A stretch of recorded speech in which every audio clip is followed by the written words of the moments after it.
तो हम पहुंच चुके हैं मिसलेनियस एक्सरसाइज आपका चैप्टर 14 पे। तो इस वीडियो में मैं आपको जो है इस एक्सरसाइज का जो है आपको सोल्यूशन बताऊंगा। तो चलिए देर ना करते हुए इस वीडियो को फिर शुरू करते हैं। स्टूडेंट, आपका चैप्टर 14 यानी कि मैथमेटिकल रीजनिंग का मैंने आपको जो है ऑलरेडी 5 वीडियो आपको बनाए हुए हैं और इन सभी वीडियो को मैंने जो है आपको चैप्टर 14 का प्लेलिस्ट में जो है आपको डाल भी दिए। तो इस तरह से आप जो है आपको इन सभी वीडियो को आप देख के चैप्टर 14 को आप कंप्लीट कर सकते हैं। चैप्टर 14 में मैथमेटिकल रीजनिंग में बहुत सारी बातें आपको बताई हुई हैं, जैसे कि मैथमेटिकल आपका रीजनिंग क्या होता है, कितने टाइप्स के होते हैं, है ना। कुछ कनेक्टिव आपके जो है वर्ड जैसे कि एंड, आपका और, या इफ देन, या फिर इफ एंड ओनली इफ, इस सब के बारे में भी आपको बताए हैं। उसके बाद आपको कंट्रापोजिटिव जो है आपके क्या होते हैं, उसके बाद उस कन्वर्स क्या होते हैं किसी स्टेटमेंट का, ये सब आपको बताया गया है पीछे की वीडियो में। उसके बाद आपको कुछ जो है हमारा स्पेशल वर्ड कह ले या फिर फ्रेज कह ले, जिसमें आपका होता है आपका for all value of x या इफ देयर एग्जिस्ट, इस तरह का हमारा एक स्पेशल आपका फ्रेज आते हैं। तो इसको हम लोग क्या कहते हैं, क्वांटिफायर बोलते हैं। तो इस सब के बारे में भी आपको बताए हैं, ठीक है। तो इस तरह से आपको किसी भी स्टेटमेंट का किस तरह से निगेशन लिखना होता है, यानी डिनायल कैसे लिखना होता है, ये सब चीजें मैंने आपको वीडियो लेक्चर नंबर 1 से लेके 5 में आपको जो है बताई हुई है। तो अगर आप सब भी इंटरेस्टेड है इन सब के बारे में जानने के लिए, तो पीछे वाली वीडियो में आप जाके जान सकते हैं। वीडियो लेक्चर नंबर 1, 2, 3, 4, 5, इस तरह से आप बारी बारी से सभी वीडियो को देख के इस सब के बारे में आप अच्छे से जान सकते हैं। तो चलिए, जब सफर शुरू होता है, तो जब हम सफर पे निकलते हैं तो एक ना एक दिन जो है पड़ाव जो है हमारा आता ही है। तो एक पड़ाव कहने का मतलब है मंजिल मंजिल पे हम लोग पहुंच ही जाते हैं।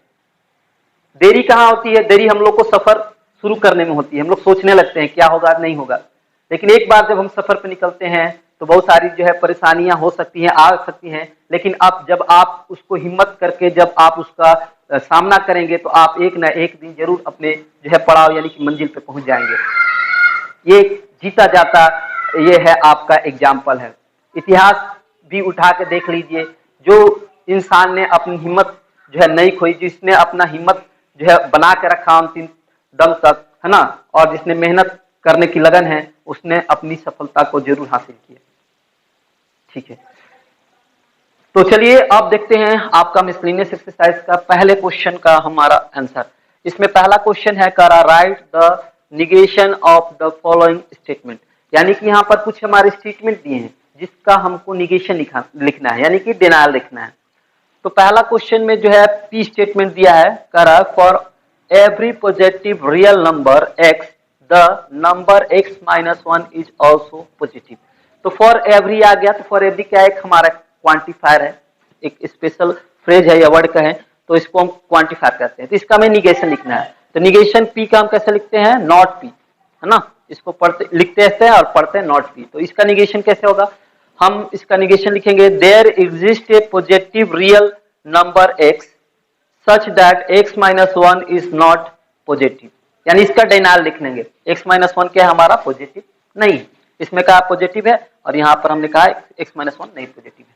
इसमें हमने किसका फ्रेज का इस्तेमाल किया, देयर एग्जिस्ट का इस्तेमाल किया, ठीक है। There exist a positive real number x such that x minus 1 is not a positive, ठीक है। इसका डिनायल लिख दिया, पी स्टेटमेंट का डिनायल है। उसके बाद आपने इस चीज को समझ लिया कि पी जो स्टेटमेंट है उसका हमने डिनायल किस तरह से आपको लिख लिया है, बिल्कुल से। उसके बाद सेकंड क्वेश्चन में हमारा क्यू एक स्टेटमेंट दिया है, इसका भी हमें डिनायल लिखना है, यानी कि निगेशन लिखना है। तो सेकंड आप में क्यू में दिया है all the cats scratch. All the cats मतलब स्क्रैच, सभी बिल्लियां जो है नखोरती है, नोचती है। तो इसका हम निगेशन लिखेंगे not Q, there exist a cat which does not scratch, है ना। तो यहां से भी इसमें भी हमने देयर एग्जिस्ट का इस्तेमाल किया, वर्ड का स्पेशल फ्रेज का, ए कैट विच डज नॉट आ गया स्क्रैच, ठीक है। तो इसका हमने विपरीत लिखा है, इसका उल्टा लिखा है, क्यू का हमारा जो है नॉट क्यू निगेशन लिखा है। तो चलिए सेकंड का भी आपने देख लिया किस तरह से निगेशन लिखना है। थर्ड क्वेश्चन जो है स्टेटमेंट आर है, जिसमें कह रहा for every real number x either x is greater than 1 और x इज स्मॉलर देन 1। तो r का निगेशन होगा नॉट r, जिसमें हमने लिखा फॉर एवरी रियल नंबर है, तो इसको हम लोग फिर से देयर एग्जिस्ट से शुरू करेंगे। तो there exist a real number x such that neither, है ना, यहाँ पर नाइदर का इस्तेमाल करेंगे, neither x is greater than 1 nor x is smaller than 1। Neither के साथ क्या आता है, नॉर आता है, और आइदर के साथ क्या आता है, और आता है। इंग्लिश ग्रामर आप पढ़े होंगे तो जानते हैं। उसके बाद आपका हमारा लास्ट स्टेटमेंट है 4 नंबर, जिसमें आपका हमारा एस स्टेटमेंट है। उसमें कह रहा है there exist a number x such that x is greater than 0 and x is smaller than 1। तो इसका हमें निगेशन लिखना है। तो यहाँ पर हमारा निगेशन नॉट एस होगा, there does not exist a number x such that x is जो है greater than 0 and x is smaller than 1। तो बस हमने क्या लिखा, there does not, does not लगा दिया, इसका मैंने उल्टा लिखना है। तो there does not exist a number x such that x is greater than 0 and x is smaller than 1। इसको हम लोग इसी तरह से पढ़ेंगे, x is greater than 0 and x is smaller than 1। ठीक है, तो चलिए अब आपको हमने देख लिया है, समझ लिया है आपने कि कैसे स्टेटमेंट क्वेश्चन नंबर 1 को जो है आपको सॉल्व करना है। सारे स्टेटमेंट को आपको निगेशन लिखना है। ठीक है, तो चलिए अब हम आगे क्वेश्चन की तरफ बढ़ते हैं। क्वेश्चन नंबर 2 देखते हैं, क्वेश्चन नंबर 2 में क्या है। क्वेश्चन नंबर 2 को देखेंगे बारी बारी से एक एक करके। ठीक है, तो क्वेश्चन नंबर 2 में आपका कह रहा है state the converse and contrapositive of each of the following statements. तो यहाँ पर हमारे क्वेश्चन नंबर 2 में क्या लिखना है, हमारा कुछ स्टेटमेंट्स दिया है जिसका हमें क्या लिखना है, आपका कन्वर्स और उसका कंट्रापोजिटिव। तो पहला जो क्वेश्चन है आपका, हमारा फर्स्ट क्वेश्चन में हमारा पी एक स्टेटमेंट दिया है, कंपाउंड स्टेटमेंट दिया है, जिसका हमको क्या लिखना है, कन्वर्स भी लिखना है, उसका कंट्रापोजिटिव भी लिखना है। तो पी स्टेटमेंट में कह रहा है a positive integer is a prime only if it has no divisors other than 1 and itself. तो काफी सिंपल सी बात बोला है स्टेटमेंट पी में कि अगर हमारा कोई पॉजिटिव इंटीजर है और वो अगर हमारा एक प्राइम नंबर है, तो उसका जो हमारा जो है डिवाइजर क्या होगा, 1 होगा या फिर नंबर इटसेल्फ होगा। जैसे कि आपका 2 एक प्राइम नंबर है, तो इसका डिवाइजर क्या है, आपका 1 है या फिर नंबर इटसेल्फ 2 है। यानी कि जो है 2 का हमारा जो फैक्टर है, केवल 2 ही फैक्टर है, आपका 1 और 2। तो 2 हमारा क्या हो गया, एक प्राइम नंबर हो गया। तो यही बात को लिखा गया है स्टेटमेंट पी में। तो स्टेटमेंट पी को जो है हम इफ देन से कनेक्ट करके जो है लिख सकते हैं। तो देखिएगा स्टेटमेंट पी को ही हमने इफ देन से यहाँ कनेक्ट करके लिखा हुआ है, जिसमें लिखा है if positive integer is a prime then it has no divisor other than 1 and itself, है ना, then it is a prime. तो इस इफ देन से कनेक्ट करके हमने लिख दिया। तो यही बात को हमने इफ देन से कनेक्ट कर लिया। तो ये और ये दोनों स्टेटमेंट हमारा सेम है। तो अगर कोई पॉजिटिव इंटीजर का हमारा कोई डिवाइजर नहीं है 1 और 2 के अलावा, तो पॉजिटिव इंटीजर क्या होगा, हमारा प्राइम नंबर होगा। सेम बात। तो अब इस स्टेटमेंट पी को जो है अब हम क्या करेंगे, इसका पहले कन्वर्स लिखेंगे, फिर इसका कंट्रापोजिटिव। तो देखिए कन्वर्स यहाँ पर लिखा गया है इस स्टेटमेंट का कि if a positive integer has no divisor other than 1 and itself then it is a prime. तो आपको जो है कन्वर्स लिखाने के लिए क्या बताया गया है, क्यू का हमें लिखना है, क्यू इम्प्लाई दैट पी। तो ये स्टेटमेंट में हमारा पी है, तो इसमें 2 स्टेटमेंट जुड़ा, पी जो है कंपाउंड स्टेटमेंट है, इसमें 2 स्टेटमेंट जुड़ा हुआ। मान लेते हैं आपका क्यू है, आपका आर है। तो दोनों का हमारा क्यू और आर है, इफ देन से कनेक्ट करके लिखे हैं। तो इसमें हम सबसे पहले क्यू वाला पार्ट को लिखेंगे। तो क्यू वाला पार्ट क्या है, आप देख सकते हैं कि it has no divisor other than 1 and itself. इसको पहले लिखे हैं। तो it is a if a positive integer has no divisor than other than 1 and itself then it is a prime। तब हमारा क्या होगा, नंबर क्या होगा, प्राइम नंबर होगा। तो ये प्राइम वाला जो पार्ट है स्टेटमेंट हमारा, इसका जो है इसको लिखेंगे आपके हमारे बाद में। ठीक है, तो यानी जो पहला स्टेटमेंट है उसको बाद में लिखना है और जो दूसरा स्टेटमेंट है उसको पहले लिखना है। कन्वर्स में यही बताया गया है। तो यही है क्यू इम्प्लाई दैट पी। अब इसका हमें कंट्रापोजिटिव लिखना है। तो हम देखिए जो कन्वर्स लिखे इसी से हम क्या है, कंट्रापोजिटिव, यानी जो पहला स्टेटमेंट है आपका क्यू जो है उसको हम क्यू को क्या लिखेंगे, उसका जो है डिनाइल लिखेंगे। और जो दूसरा स्टेटमेंट आपका हमारा आपका है पी, उसको क्या लिखेंगे, उसका डिनाइल लिखेंगे। तो if a positive integer has no divisor other than 1 and itself का हमारा जो है उल्टा क्या होगा, इसका अपोजिट क्या होगा, if a positive integer has divisor other than 1 and itself. यानी से यहाँ से जो हमारा जो है नो है उसको रिमूव कर देंगे, तो इसका हमारा क्या होगा, डिनाइल मिल जाएगा, यानी कि इसका हमें जो है कन्वर्स मिल जाएगा। तो यही लिखा हुआ है the कंट्रा if the positive integer has divisor other than 1 and itself, Q का डिनाइल हो गया। उसके बाद जो है हमारा पी का क्या है, यहाँ पर पी से यहाँ पर आगे जुड़ रहा है itself other than itself then it is a prime, तो इसको क्या लिखेंगे, then it is not prime, ठीक है। then one and itself के बाद क्या होगा, then it is a not prime, यानी कि जो है होगा हमारा then it is a prime, जो है ये हमारा स्टेटमेंट आपका जो है पी का हमने निगेशन लिख दिया है, then it is not prime, यहाँ पर हमने इस के बाद नॉट जोड़ दिया। इस तरह से हमारा जो है ये स्टेटमेंट जो है आपका हमारा हमने जो कन्वर्स लिखा है इस स्टेटमेंट का, उसका कन्वर्स का क्या लिया है हमने, उसका हमने क्या लिख लिया, एक कंट्रापोजिटिव किया। तो कन्वर्स लिखने के बाद आप कंट्रापोजिटिव आसानी से लिख सकते हैं। कन्वर्स को आप देखिए, कन्वर्स में आपका हमारा क्यू वाला स्टेटमेंट पहले उसका आप निगेशन लिखिए और उसके बाद पी वाला स्टेटमेंट है उसका भी निगेशन लिख दीजिए, तो इसको ही देख के आप इसको लिख देना है। तो हमारा ये स्टेटमेंट जो होगा हमारा स्टेटमेंट पी का क्या होगा, कंट्रापोजिटिव आ जाएगा। चलिए इस तरह से आपको क्वेश्चन नंबर आपको जो है क्वेश्चन नंबर 2 का 2 भी इसी तरह से स्टेटमेंट दिया है, उसको भी आपको जो है कन्वर्स और कंट्रापोजिटिव लिखना है। और 3 भी है, इसमें आपका क्वेश्चन नंबर 3 भी है, इसमें भी आपका एक स्टेटमेंट दिया है कंपाउंड स्टेट, जिसमें आपका क्या है कन्वर्स और उसका कंट्रापोजिटिव लिखना है। तो चलिए इसको बारी बारी से क्वेश्चन नंबर 2 और 3 आपको मैं एक एक करके बताता हूँ। देखिए थोड़ा सा दिमाग पे आपको जोर देने की जरूरत है, आप थोड़ा सा जोर देंगे समझेंगे तो जोर देंगे तो आपको जरूर समझ में आ जाएगा और काफी चीजें आसान हो जाएंगी। तो देखिए 2 और 3 में इसका देखिए क्या है। तो 2 के आपके हमारा सेकंड क्वेश्चन में हमारा क्यू स्टेटमेंट दिया है, इसमें कह रहा है I go to a beach whenever it is a sunny day, मतलब इसमें कह रहा है कि मैं बीच पे जाता हूँ जब भी जब धूप होता है निकला होता है तो बीच पे चले जाता हूँ, ये स्टेटमेंट का है। तो इस स्टेटमेंट को हम जो है इफ देन से करेक्ट करके लिख सकते हैं इस तरह से, if it is a sunny day then I go to a beach, है ना। तो दोनों का सेम मीनिंग जो है कन्वे हो रहा है, तो इसको स्टेटमेंट को इफ देन से कनेक्ट कर दिया। अब आते हैं बारी का कि जो हम स्टेटमेंट है उसका कन्वर्स लिखेंगे। तो कन्वर्स में लिखेंगे क्या लिखेंगे, पहले हमारा क्यू लिखेंगे और उसके बाद पी।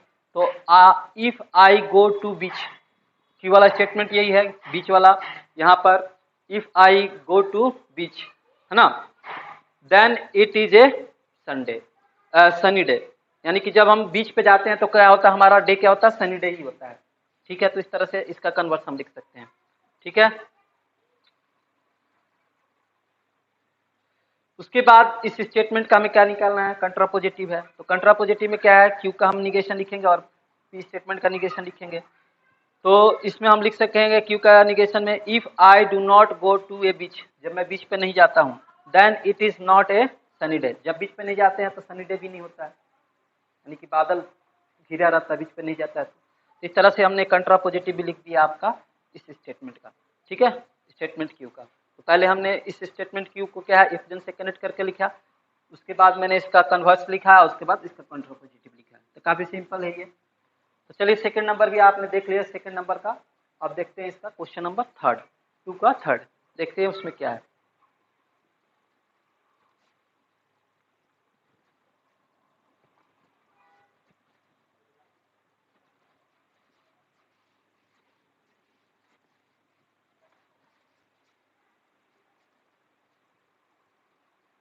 तो क्वेश्चन नंबर 2 के 3 में जो हमारा स्टेटमेंट है, जो कंपाउंड स्टेटमेंट है आर, इसमें कह रहा है if it is hot outside then you feel thirsty.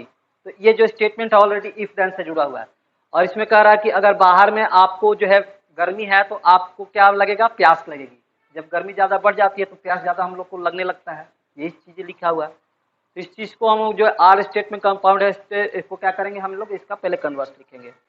तो पहले जो है हम क्या लिखेंगे, क्यू हम लिखेंगे पहले क्यू वाला स्टेटमेंट फिर पी। तो देखेंगे कि इफ यू फील थर्स्टी, है ना, यहाँ से हम लोग लिखेंगे इफ यू फील थर्स्टी, ठीक है, then it is hot outside. तो अब बाहर हम लोग को जब प्यास लगती है तो बाहर में क्या होता है हमारा, बाहर में हमारा हॉट होता है, यानी कि गर्म होता है। तो ये हो गया, कन्वर्स लिख दिए इस स्टेटमेंट 3 का। अब कन्वर्स के बाद क्या लिखेंगे, कंट्रापोजिटिव। तो कंट्रापोजिटिव में ये हमारा क्यू वाला जो है स्टेटमेंट है और ये आपका हमारा सेकंड वाला पी वाला है। तो इसका हम क्या लिखेंगे, कंट्रापोजिटिव में इसका निगेटिव लिखेंगे, है ना, जो स्टेटमेंट है इसको उलट देंगे, और इसके बाद पी का भी जो है स्टेटमेंट उलट देंगे, निगेटिव लिखेंगे, यानी कि डिनाल लिखेंगे। तो इफ यू फील थर्स्टी को हम क्या लिख सकते हैं, इफ यू आपका हमारा डू नॉट फील थर्स्टी, इस तरह से लिख सकते हैं। Then it is not hot outside, इसका निगेटिव हम इस तरह से लिख सकते हैं। यही चीजें लिखा गया है, if you do not feel thirsty then it is not hot outside. तो पहले आप कन्वर्स लिख लेंगे तो उसका आपको कंट्रापोजिटिव लिखने में काफी आसानी होगी। बस इसका निगेटिव लिख देना है और फिर इस वाले स्टेटमेंट का आपको निगेटिव लिख देना है, तो आपका जो है स्टेटमेंट का क्या है, आपका कंट्रापोजिटिव आ जाएगा, यानी कि डिनायल आ जाएगा। ठीक है, दोनों स्टेटमेंट का। तो चलिए आपका क्वेश्चन नंबर 2 इस तरह से कंप्लीट हो गया, यहाँ पर एक एक करके आपने देखा है। अब बढ़ते हैं क्वेश्चन नंबर 3 की तरफ। देखिए 3 में क्या है।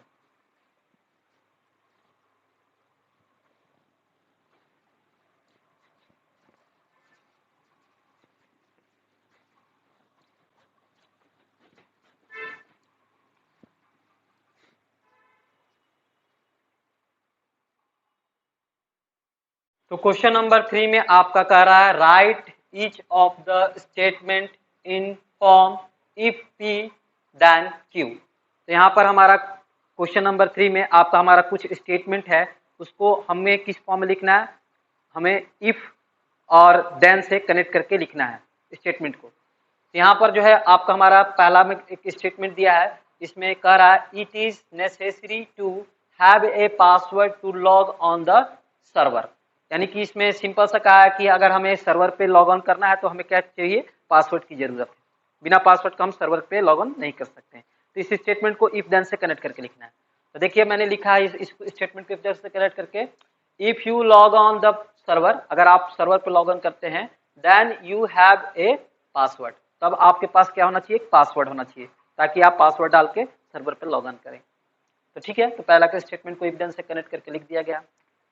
इसी तरह से इसमें सेकेंड स्टेटमेंट दिया है आपका क्यू, जिसमें कह रहा there is a traffic jam, हमारा ट्रैफिक जाम होता है व्हेन एवर इट रेन्स, जब भी बरसात होती है तो क्या होता है, ट्रैफिक जाम हो जाता है। तो इसको भी इफ देन से कनेक्ट करके लिखना है। तो यहाँ पर लिखा गया इफ इट रेन्स, जब बरसात होती है, then there is traffic jam, तो जब बरसात होती है तो क्या हो जाता है, तब ट्रैफिक जाम हो जाता है। सिंपल सा है, सिंपल सा आपका ये है स्टेटमेंट। अब आप इसको देखते हैं। उसके बाद अंतिम में जो स्टेटमेंट है आर है, उसमें कह रहा you can access the website only if you pay a subscription फी। अब आप वेबसाइट पर तभी खोल सकते हैं जब आप उसको जो है उसका आप शुल्क जो है जमा करेंगे तब, यानी कि उसको फी जो है कुछ आप उसको जमा करेंगे तो सब आप जो है एक्सेस कर सकते हैं, यानी वेबसाइट पे जा सकते हैं। इस चीज को हम लोग इफ देन से कनेक्ट कर सकते हैं, if you can access the website then you pay a subscription फी। अब आप जब वेबसाइट खोलते हैं तब आपको क्या करना पड़ेगा, आपको सब्सक्रिप्शन फी देना पड़ेगा, यानी कि शुल्क जमा करना पड़ेगा। तो इन सारे क्वेश्चनों को जो है क्वेश्चन नंबर 3 में काफी सिंपल था कि इस सभी जो है स्टेटमेंट को इफ देन से कनेक्ट करके हमें लिखना था। तो चलिए आप इसको देख लिए हैं, काफी सिंपल है। अब बढ़ते हैं क्वेश्चन नंबर 4 की तरफ। ठीक है, इस तरह का क्वेश्चन आपको पहले भी बताया गया है, पहले भी आप किए हैं। ठीक है, तो चलिए देखिए 4। तो क्वेश्चन नंबर 4 में आपका कह रहा है rewrite each of the following statements in the form P if and only Q. तो इसमें हमें जो स्टेटमेंट है उसको इफ एंड ओनली इफ के फॉर्म में आपका हमारा लिखना है। ठीक है, इफ एंड ओनली इफ के फॉर्म में हमें कनेक्ट करके उस जो है स्टेटमेंट को लिखना है। इससे पहले वाला स्टेटमेंट जो था आपका हमारा क्वेश्चन नंबर 3 में, उसमें इफ देन से कनेक्ट करके लिखना था। यहाँ पर हमें क्या करना है, इफ एंड ओनली इफ से कनेक्ट करके लिखना है स्टेटमेंट को। तो देखिए यहाँ पर जो हमारा स्टेटमेंट है पी, जिसमें लिखा है if you watch television then your mind is free. अगर आप टेलीविजन देखते हैं तो आपका माइंड फ्री हो जाता है ना। And if your mind is free then you watch television. और उसके बाद कहता है कि अगर आपका माइंड फ्री है, जब आप अच्छा फील कर रहे हैं तो अब आप क्या करते हैं, टेलीविजन को देखते हैं। इस स्टेटमेंट को हमें इफ देन से कनेक्ट करके लिखना है। तो देखिएगा यहाँ पर लिखा गया है you watch television if and only if your mind in free. आप कब टेलीविजन देखते हैं? जब आपका माइंड फ्री होता है तब। तो इस स्टेटमेंट को हम इस तरह से लिख सकते हैं जो कि सेम मीनिंग दे रहा है। ठीक है, उसके बाद अगला में क्यू स्टेटमेंट है for you to get an A grade it is necessary and sufficient that you do all the homework regularly. अगर आपको ग्रेड ए चाहिए तो ये जो है सफिशिएंट और नेसेसरी भी है कि अपने होमवर्क को आप रेगुलरली कंप्लीट कीजिए। सही सी बात है कि अगर आपको अच्छा मार्क्स चाहिए, ग्रेड ए चाहिए, तो आपको जो है अपने जो होमवर्क मिलता है उसको आपको रेगुलरली जो है कंप्लीट करना पड़ेगा। दोनों जरूरी है, नेसेसरी और सफिशिएंट भी है। तो इसको हमने लिखा है स्टेटमेंट, इस स्टेटमेंट को इफ एंड ओनली इफ से कनेक्ट करके यू गेट आपका हमारा A grade if and only if you do all the homework regularly. जितना भी होमवर्क है आप उसको अगर सही से टाइम से कंप्लीट करते हैं तब आप जो है उसको आपको क्या मिलेगा? आपको ग्रेड ए मिल जाएगा। तो ठीक है, तो ये हमारा सेकंड का हो गया आंसर। उसके बाद आर स्टेटमेंट में कह रहा if a quadrilateral is equiangular then it is a rectangle and if a quadrilateral is rectangular then it is a equiangular. यानी अगर कोई क्वाड्रिलेटर है आपका इक्विएंगुलर है, यानी सब एंगल उसका सेम है, जैसे कि आपका 90-90 है सब एंगल, तो क्या हो जाएगा? एक हमारा रेक्टेंगल हो जाएगा। और अगर कोई हमारा एक क्वाड्रिलेटरल रेक्टेंगल है तो क्या हो जाएगा? इक्विएंगुलर हो जाएगा। बात दोनों तरफ से सेम है। तो इस चीज को हम इफ एंड ओनली इफ से कनेक्ट करके लिख सकते हैं a quadrilateral is equiangular if and only if it is a rectangle. यानी ये क्वाड्रिलेटरल कब आपका इक्विएंगुलर होगा? जब वो एक रेक्टेंगल होगा तब। रेक्टेंगल में भी सभी एंगल क्या होता है? सेम होते हैं, 90-90-90। इस तरह से सबको हमने क्वेश्चन नंबर 4 में हमें सभी स्टेटमेंट को क्या है इफ एंड ओनली इफ से कनेक्ट करके लिखना था, तो जो कि मैंने आपको लिख के दिखाया है। तो चलिए आपने क्वेश्चन नंबर 4 देख लिया, काफी सिंपल था। अब बढ़ते हैं क्वेश्चन नंबर 5 की तरफ। तो देखिए 5 में क्या है। क्वेश्चन नंबर 5 में आपका कह रहा है given below are two statement. यहाँ पर हमारा टू स्टेटमेंट दिया है पी और क्यू। तो पी में कह रहा है 25 इज ए मल्टीपल ऑफ 5 और क्यू में कह रहा है 25 इज ए मल्टीपल ऑफ 8।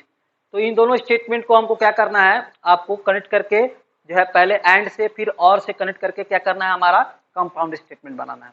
ठीक है, तो सिंपल है, हम एंड से कनेक्ट करके लिख सकते हैं 25 इज ए मल्टीपल ऑफ 5 और उसके बाद and 25 is a multiple of 8, यानी कि 25 is a multiple of 5 and 8। Simple सा है। और ये स्टेटमेंट के बारे में भी बताना है कि ये स्टेटमेंट क्या है, आपका हमारा ट्रू है कि फॉल्स है। तो आप जानते हैं एंड से कनेक्टेड किया हुआ आपका स्टेटमेंट में दोनों स्टेटमेंट क्या होना चाहिए? ट्रू होना चाहिए, तभी जाके पूरा स्टेटमेंट क्या होता है? ट्रू होता है। कंपाउंड स्टेटमेंट ट्रू होता है, पहले वीडियो में बताया गया। तो इसमें आप देख सकते हैं कि 25 इज ए मल्टीपल ऑफ 5 तो सही है, लेकिन जो क्यू वाला स्टेटमेंट आप देख सकते हैं 25 इज ए मल्टीपल ऑफ 8 क्या है? ये फॉल्स है। ये पूरा स्टेटमेंट जो है आपका हमारा क्या होगा? हमारा फॉल्स हो जाएगा।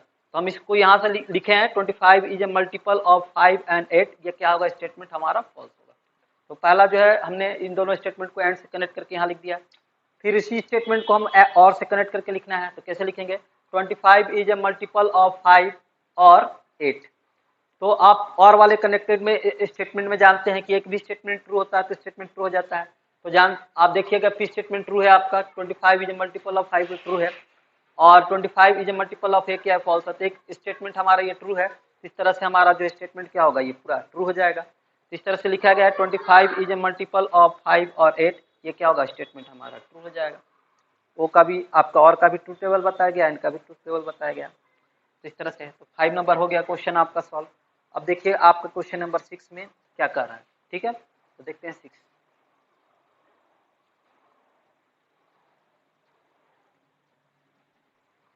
क्वेश्चन नंबर 6 में कह रहा है check the validity of the statement given below by the method given against it. तो हमें जो है 6 में हमें जो स्टेटमेंट दिया उसकी वैलिडिटी को क्या करना? चेक करना है, और जो मेथड से कहेगा उस मेथड से हमें चेक करना है। तो पहला स्टेटमेंट दिया है आपके 6 में, कह रहा है the sum of an irrational number and a rational number is a irrational number. इसको हमें किस तरह से प्रूव करना? By contradiction method. तो काफी सिंपल है, कह रहा है कि इसमें जो इरेशनल नंबर है, मान लेते हैं इरेशनल नंबर 2 है और एक रेशनल नंबर है आपका हमारा आपका इरेशनल नंबर मान लेते हैं √3 है और रेशनल नंबर मान लेते हैं 2 है। तो 2 प्लस √3 यानी कि 2 प्लस √3 का जो सम होगा आपका एक रेशनल नंबर और एक इरेशनल नंबर का जो सम होगा हमेशा क्या होता है, एक इरेशनल नंबर होता है, आप जानते हैं। तो इसी को प्रूव करना है कंट्राडिक्शन मेथड से। तो इस तरह का क्वेश्चन आप जो है क्लास 10th में भी प्रूव किए हैं कंट्राडिक्शन मेथड से। तो वही क्वेश्चन है, इस क्वेश्चन को हम इस तरह से हम प्रूव करेंगे।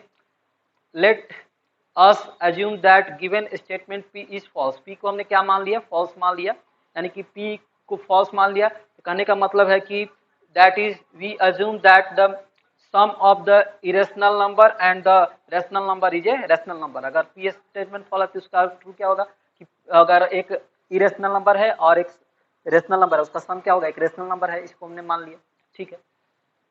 तो देयरफॉर हम मान लेते हैं कि हमारा रेशनल नंबर है 2 है और एक इरेशनल नंबर 3 है। तो इसका सम क्या है, हमारा एक रेशनल नंबर है। तो डेफिनेशन से क्या होता है, हमारा रेशनल नंबर क्या होता है, a/b के फॉर्म होता है, जहाँ a और b क्या है, आपका पॉजिटिव इंटीजर है और b की वैल्यू क्या है, नॉट इक्वल टू 0 होगी। डेफिनेशन है। तो आगे में हम क्या लिख सकते हैं, √3 इक्वल टू a/b और इस 2 को हम इस साइड लाएंगे तो a/b माइनस 2/1। ये आप देख सकता है कि ये इस साइड में आपका हमारा जो है a/b आपका इंटीजर है, 2b इंटीजर है। तो आप में आपका इंटीजर क्या होता है, सभी हमारा रेशनल नंबर होता है। इंटीजर से आप और रेशनल नंबर को रेशनल नंबर से सेपरेट करेंगे तो भी क्या आएगा, हमारा एक रेशनल नंबर आएगा। तो इस वाला देख रहे हैं कि आपका √3 क्या है, एक इरेशनल नंबर आप जानते हैं, और इस वाला पार्ट क्या है, आपका रेशनल नंबर है। तो कभी भी आपका एक इरेशनल नंबर आपका एक रेशनल नंबर के इक्वल नहीं हो सकता है। ये आपका हमारा क्या है, कंट्राडिक्शन। यहाँ के एक इरेशनल नंबर और एक रेशनल नंबर इक्वल है, कंट्राडिक्शन आ गया। तो ये कंट्राडिक्शन किस लिए आया, क्योंकि हमने गलत माना है। क्या माना गलत, कि 2 प्लस √3 एक रेशनल नंबर है, इसलिए हमारा ये जो है हमारा कंट्राडिक्शन है। तो इस तरह से हम कर सकते हैं बाई कंट्राडिक्शन मेथड से 2 प्लस √3 क्या होगा, हमारा एक जो है रेशनल नंबर ना होकर एक इरेशनल नंबर होगा, ठीक है। इसी चीज को यहाँ पर लिखा गया है। this contradiction so this is contradiction, this contradiction arise due to our wrong assumption, so 2 plus √3 is an irrational number। यानी कि हमेशा एक इरेशनल नंबर और एक रेशनल नंबर का सम क्या होगा, एक इरेशनल नंबर होगा। ये हमने प्रूव कर दिया कंट्राडिक्शन मेथड। तो ये पहला स्टेटमेंट आपका ट्रू हो चुका है। अब इसमें एक और स्टेटमेंट है जिसमें आपका कह रहा है क्या, कि इसमें एक और स्टेटमेंट है जिसमें क्यू है, इसमें कह रहा है if n is real number, n हमारा रियल नंबर है, with n is greater than आपका 3, n की वैल्यू 3 से ज्यादा है, देन n स्क्वायर आपका is greater than 9 by contradiction method. तो देखिए n स्क्वायर जो है, n square is greater than 9, इसको कंट्राडिक्शन मेथड से प्रूव करना है। n की वैल्यू क्या, 3 से ज्यादा है। तो n की वैल्यू अगर 3 से ज्यादा लेंगे तो 4 की स्क्वायर करेंगे तो आपका क्या हो जाएगा, हमारा तो ग्रेटर होगा 9 से, 4 का स्क्वायर क्या होगा 16, 9 से ग्रेटर है। इसको भी हमको जो है इसी तरह से आप कंट्राडिक्शन मेथड से जो है प्रूव कर सकते हैं, है ना। कंट्राडिक्शन मेथड से आपको पता है कि पहले आप उसको अपोजिट मानना है कि हमें क्या है, हम दिखा लेंगे कि हमारा जो है ट्रू नहीं है, ये हमारा क्या फॉल्स है, इसके बाद हम इसको आगे ले चलेंगे। तो चलिए इसको आप बनाएंगे, कोशिश करेंगे क्वेश्चन नंबर 6 का 2 में। अब बढ़ते हैं जो आपका हमारा लास्ट क्वेश्चन है 7, उसकी तरफ क्या है।